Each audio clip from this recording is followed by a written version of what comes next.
Hello，大家好，我係 Joseph Chan。咁好多謝大家瀏覽呢一個催眠治療嘅一個服務專業啦。咁就喺呢個專業入邊呢，就係我會介紹一下咩叫做催眠啦。咁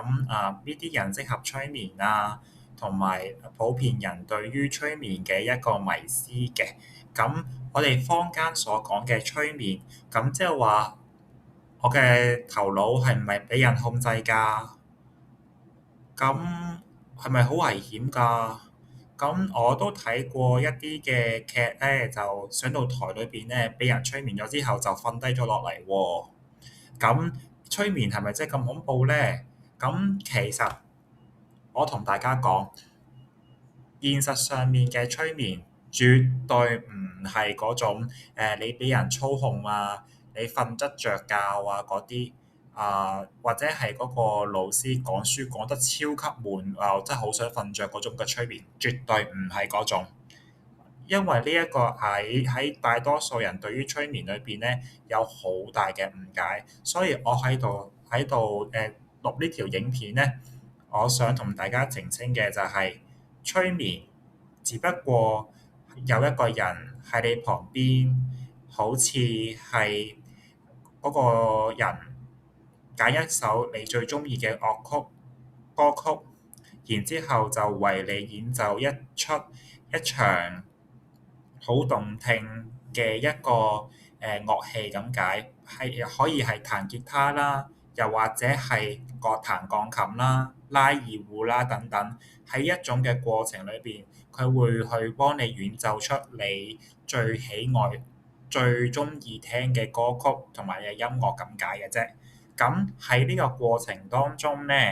你係好享受呢一個過程。你係好陶醉喺你好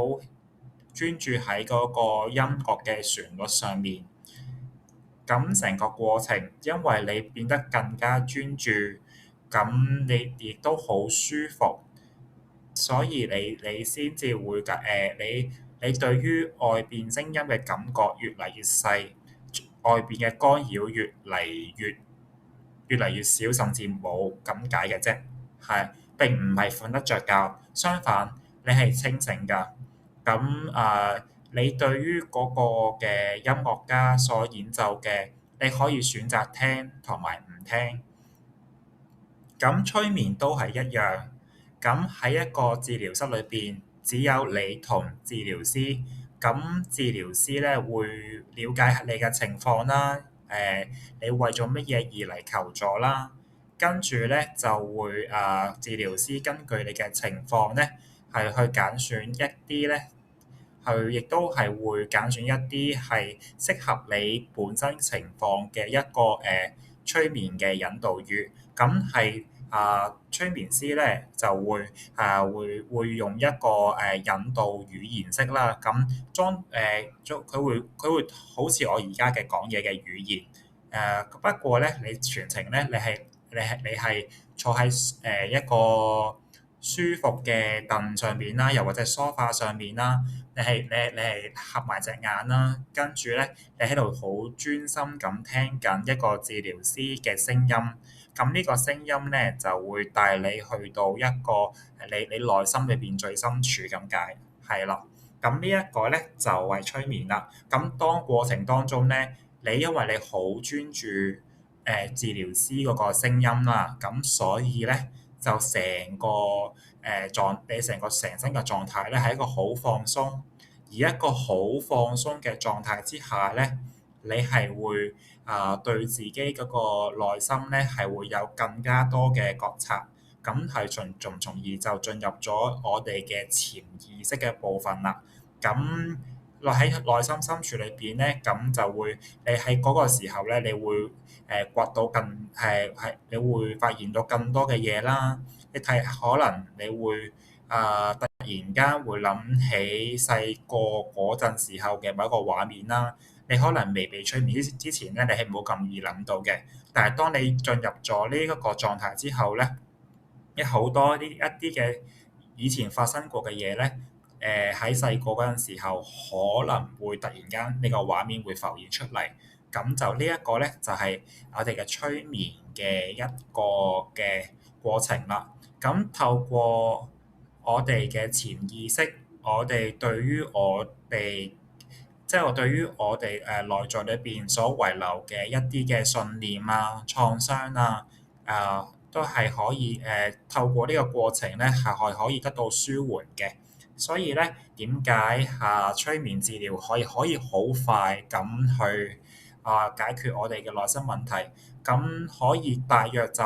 可以喺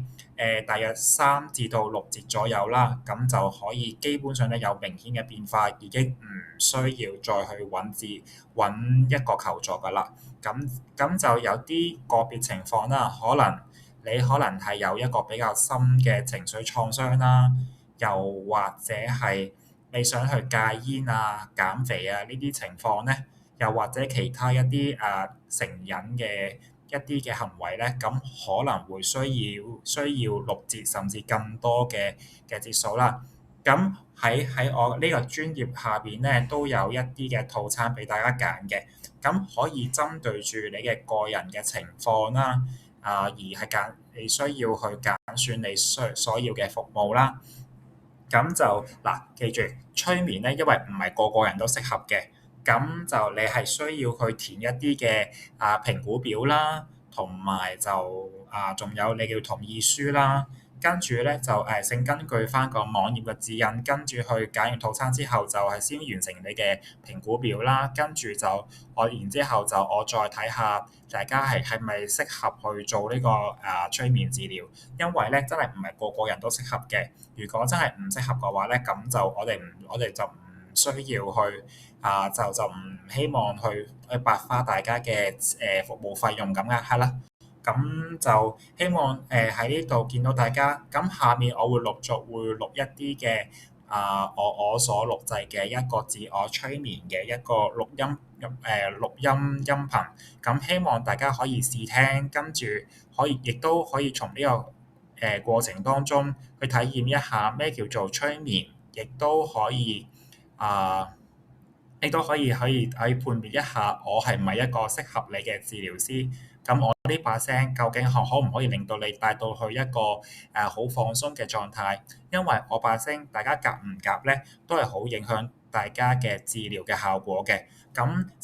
你成個狀態就好似我呢個背景咁樣，就係你置身喺一個草原啦，咁喺個藍天白雲呢一個嘅畫面裏邊，你會覺得係有非常之放鬆，而且有意想不到嘅一個效果出嚟嘅。咁好啦，咁我今日就介紹到咁多先，咁希望喺度再見到大家。